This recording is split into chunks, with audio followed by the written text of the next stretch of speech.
juin au doux soleil, 30 juin du 30 juin, monde de liberté. Batata, bamama, bandeko wa bolingo, mbote na bino, jambo eno, betu wabu, mbote na beno. Nazali wa bino Patrick Chimanga, tata ya mayangani. Mwana ya mama Christine Kalanga. Pe boye malamu na mayangani na politique. Toleki mbala moko na maetokolobela na kati na mayangani na politique na biso ya lelo. Nto toleki mbala moko na maetokomanyolela bino na kati na mayangani na politique na biso ya lelo. Tozali na kokende kolobela instabilité totale oyo République démocratique du Congo azali nango. Nto bitumba oyo ezali imposé na République démocratique du Congo pendant presque 30 ans. Mpamba te boyebi ete na ngonga oyo tozali koloba na bino, mampinga ya ekolo na biso ezali na kati na kobunda na banguna nto batomboki ya ba terroriste ya M23 o bazali soutenu epa ya pays voisin to ba pays voisin Rwanda na Uganda. Tozali na kokende na komituna motuna mpe tozali na kokende na koyanola mpe tozali na kokende kopesa ba proposition mpona koyeba na lolenge nini nto na lolenge kani tokoki kolongwa na situation tozali biso République démocratique du Congo mpe ko changer moi futur ya bana na biso mpe bana ya bana na biso. Pona nini République démocratique du Congo et se retrouver dans la situation où ezali lelo presque 30 ans bitumba imposé na makasi et pas na biso, plus de 10 millions de Congolais tués to massacrés, plus de 10 millions de Congolais au babomi lokola banyama, au babomi lokola bibwele, ba viol o esalemi epa ba mama na biso, ba violé bana na biso ya basi, ba violé basi na biso, ba violé bandeko na biso ya basi, ba bomi bandeko na biso ya mibali, ba kateli biso batata na biso mitu. Et nini esali ke biso Congo to se retrouver na situation oyo ezali point ya liboso oyo tokende na komanyolela bino. Mpe na point mibale tozokende na komanyolela bino instabilité euti wapi. Nto bitumba oyo toza nango euti wapi. Mpamba te depuis AFDL oyo instabilité oyo ezalaki imposé epa na biso. AFDL et changer bilamba elati bilamba ya RCD Goma na MLC elongwa wana échanger bilamba elati bilamba ya CNDP elongwa wana échanger bilamba lelo elati bilamba ya M23 kasi ezali bobele molimo moko eko changer bilamba mpona kaka destin moko nto objectif moko. Mpe batata ba mama bandeko wa bolingo na point misatu tozali kokende na ko expliquer bino ntoko manyolela bino hypocrisie ya communauté internationale. Nto tozali na kokende na ko manyolela bino rôle oyo communauté internationale jouer pour na ko imposer instabilité o tozali nango na kati ya République démocratique du Congo lelo. Mpe na point suka tozali na kokende na komanyolela bino situation générale sécuritaire bien sûr na kati ya est ya mboka na biso nto na République démocratique du Congo mpamba te ndenge na uti koyebisa bino mampinga ya ekolo FRDC bazali kobunda na batomboki nto bango na ba terroriste ya M23 mpe bango FRDC mampinga ya ekolo basali ba avancer ebele nto bazali ko se comporter très bien na terrain batata ba mama bandeko wa bolingo mpe sengeli biso ba anso tozala sima na bango mpe totika bango na maboko ya Nzambe mpe baye bazali na chaîne à commandement basala mosala na professionnalisme mpwete mampinga na biso elonga banguna oyo bazali ko déstabiliser mboka na biso. mpe kaka na même point tozali ko sukisa yango na mobilisation générale oyo tata mokonzi ya ekolo mwana mboka président Félix Antoine Tshisekedi Tshilombo asilaki na ko benga ba Congolais mpamba te ye alobaki ete asali diplomatie na ye kasi esimbi nango te maemanso ya kanisaki ete kosimba esimbi nango te alors afongoli maboko na ye na bana mboka nyonso mpe a sengi na jeunesse congolaise et prendre conscience pour te défendre ekolo na bango nto ekolo na ye tokomanyolela bino yango batata bamama bandeko wa bolingo boye malamu lisusu na mayangani na politique ndenge nauti koyebisa bino bapoint toko solola na kati na mayangani na biso ya lelo boyebi ete Zaïre à l'époque nto Mobutu à l'époque Mobutu Sese Seko Kukumwendo wa Zabanga azalaki parmi ba président o bazalaki na influence makasi na kati Afrique nto armée zaïroise à l'époque ezalaki armée moko ya makasi o ezalaki ko dominer ba pays ya nzinga nto ba pays voisins mpe Mobutu ye azalaki mwana musala nto pion ya communauté internationale mpe avant ye akoma dictateur nto asala royaume mpo akomisaki Zaïre lokola royaume azalaki nto ajwaki rôle munene na liwa ya mwana mboka Patrice Emery Lumumba to nako assassiné o ba assassinaki ye yango nde ezalaki ebandeli ya soutien ya communauté internationale epa na ye Mobutu mpe ye azwaki influence makasi mpe armée na ye komaki makasi akomaki kokota na ba pays par-ci par-là pe kosala règne na kati ya Afrique kasi ya kokamwa ezake bagarantiraki ye pouvoir na ye epa ya ba communauté internationale mais ye azalaki kosokipe na population te azalaki konyoko la population atako ba misusu bakoloba ete non bangonga musu azalaki malamu kasi en général ye azalaki mabe mpamba te soki azalaka malamu soki azalaka président démocrate peut-être alingaki atika Congo musika mpe Congo elingaki kozala na ba situation toza nango lelo te na koboma babomaki mwana mboka musée Patrice Emery Lumumba mwana mboka musée Laurent Désiré Kabila azali parmi baye bazalaki kolanda mwana mboka Patrice Emery Lumumba na liwa na ye bango basepelaki te pe mingi bakimaki bakendaki na ba exil mpe mwana mboka musée Laurent Désiré Kabila ye akendaki Zamba mpona kokende kosala rébellion mpe kokombattre Mobutu na bato na ye na banzi ete toko ya mokolo mususu mpona kobeta masolo ya mwana mboka muzile Laurent Désiré Kabila na kokota na kati mpona komanyolela bino nyonso kasi lelo tozali koleka bobele likolo aza mutu oyo asalaki rébellion ya Moba A1 to bitumba ya Moba 1 Moba 2 mpe à l'époque Mobutu alekaki ye na makasi mpamba te azalaki na soutien ya bato ebele mpe baneutralizaki to rébellion ya musée Laurent Désiré Kabila ezalaki neutralisé mpe akimaki akendaki kofanda na ba pays voisins bisika komaki kosala ba commerce na ye mpe koévoluer na famille na ye na 1994 batata ba mama bandeko wa bolingo génocide esalemaki na Rwanda génocide esalemaki na Rwanda na base ete boyebi lisolo nango mpe lelo ezali topique yango te mais tozoleka likolo lokola référence po ete comprendre ntobondimbola maye nazali koexplike bino na kati na mayangani na politique na biso ya lelo génocide esalemaki na Rwanda mpe bato bakufaki ebele mpe communauté internationale oyo baimposaki Mobutu à l'époque nto Zaïre à l'époque mpo ete afongola nzela na ba réfugié rwandais utu oyo ba misusu bazalaki kobenga ba génocidaire nto ba kobenga ba génocidaire bakota na Congo nto na Zaïre à l'époque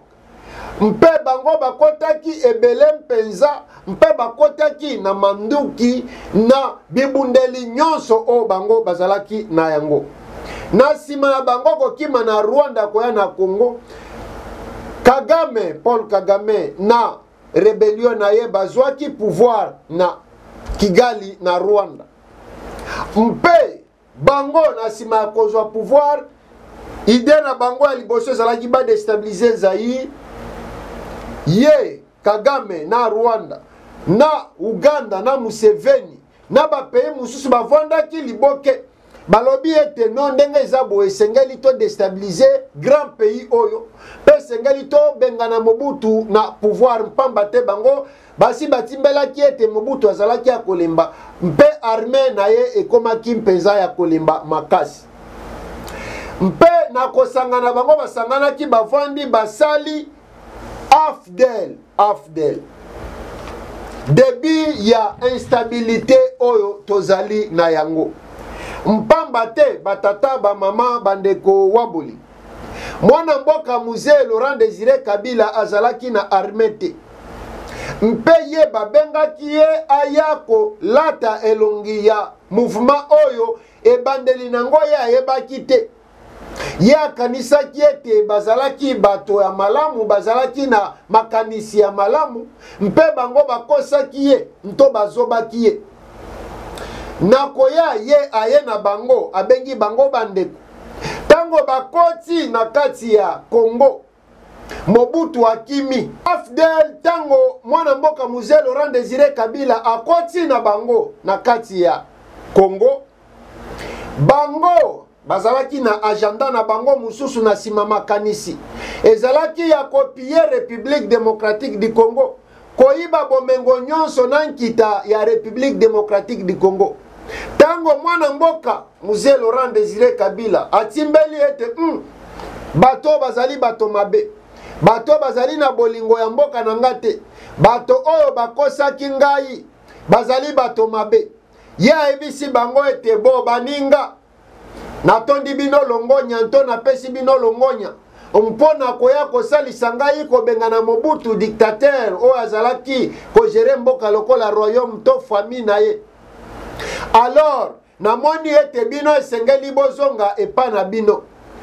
Abango batomboki balobi tokoki kozonga te, kasi tokozonga ndenge nini mabele ya miliki na manteka boy. E basali RCD Goma, boyebi lisolo yango batata ba mama bandeko waboli. RCD Goma, Fondation Rwanda, MLC oyo ya mwana mboka Jean-Pierre Mbemba ezalaki masolo ya ba étranger Uganda. RCD Goma Rwanda, MLC Uganda na ba groupe muswa mike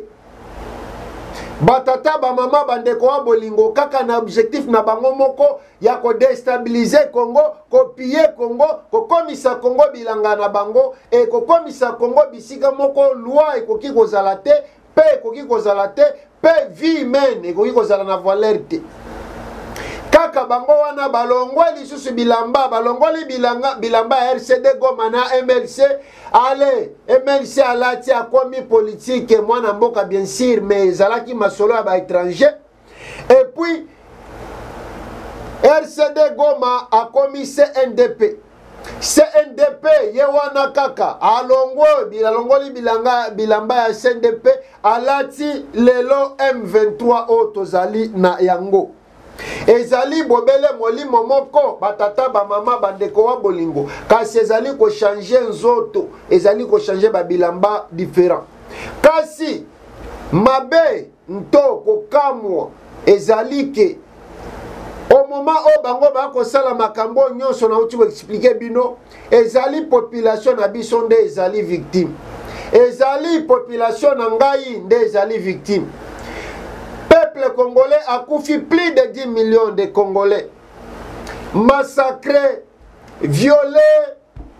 déplacement massif ya peuple nangai. Nyonso oyo pona nkita na biso, nyonso oyo pona kolta na biso, nyonso oyo pona ba minere ebele oyo toza nango, oyo banguna baye ko découvrir pa na biso balobi ete bakoki kotikela biso yango lisusu te yango biso esengeli tokufwa to bakondane biso na instabilité oyo tozali nango. Donc bango musala na bango ezali koyiba kopie mpe kosala nyonso ya mabe. Kasi point ya misato, hypocrisie ya communauté internationale, hypocrisie ya communauté internationale. Communauté internationale bazali mbangu ya kokende kaka kobeta kelelo nto kobeta ntango mpona bitumba ya Russia ya Russie na Ukraine. Kasi epai na ngai République démocratique du Congo, peuple na ngai akufi lokola ntaba, peuple na ngai akufi lokola bibwele, bazali kolobela ngote mpe bazali parmi bato bazali ko profiter na désordre wana mpona minere na ba biloko mususu. Trop de hypocrisie na communauté internationale. Tala lelo oyo tozali attaqué, tozali agressé. Kasi babanda koyebisa biso tozalaki na embargo. Lelo balobi ezali tiso embargo te tolobaki bo. Do bazali ko changer ba position par rapport ya lolenga biso to ko changer position. Mpamba te ba moni mwana mboka Félix Antoine Tshisekedi Tshilombo ye azwi ndango ya bibundeli na Russia lokola ba avion de guerre to ba avion de chasse na ba hélicoptère na ndango ya manduki mususu bango batelemi siko balobi tika to banda ko changer lisolo te ezalaki bongo te ezalaki boye mpe tango peuple na ngai azali kokufa MONUSCO azali wana ONU aza wana bapayi ebele akosangana me balobi bazali na manduki te oyo ekoki kolonga batomboki ya M23 donc trop de complicité na kati ya instabilité ya République démocratique du Congo. Batata ba mama bandeko wa bolingo na point ya ine to ya suka tozali na kokende koyebisa bino ete FRDC na biso ezali ko se comporter malamu na kati ya terrain. Mpamba te bango na ndambo ya bibundeli to ba avion de guerre o bazwaki basilaki na kobeta monguna to bakokoba na kobeta monguna bisika nyonso azali kobatama mpe détermination na bango ezali ya korécupérer mabele nyonso ya République démocratique du Congo mpete ba congolais bote to ba congolais banso bazala na kimia ba continuer na ba occupation na bango normal. Mpe ya betaki ntangwa na kobenga ba congolais to bilenge ya bana mboka Congo baya kokota na armée mpe na zali awa mpona koyebisa bino ete longonya na bino ba congolais pona kolakisa sens ya patriotisme bango ba répondre ebele bazali koya ebele mpe bakokoba na kosarole mpoete bazwa formation bakende ko défendre mboka na biso mpamba te ba comprendre ete soki biso to défendre mboka na biso biso moko te moto akokoya ko défendre biso yango azali te. Batata ba mama bandeko waboli tozali solution ya ba problème na biso moko soki tozeli ete moto songolo to pakala aya kosilisela biso makambo o esengeli biso moko tosala tokotuna ngulu mpamba te nani ayaki na nani. Alors biso en tant que peuple, biso en tant que pays, esengeli to prendre conscience. Toleli trop. To sale là-bas, nzela nyoso mibali. Diplomatie ata ezali kosimba te, kasi to défendre biso moko na terrain. To beta banguna mpe FARDC azali ko se comporter malamu, azali ko beta banguna, bazali ya kokima ndenge tozali koyebisa na bino boy.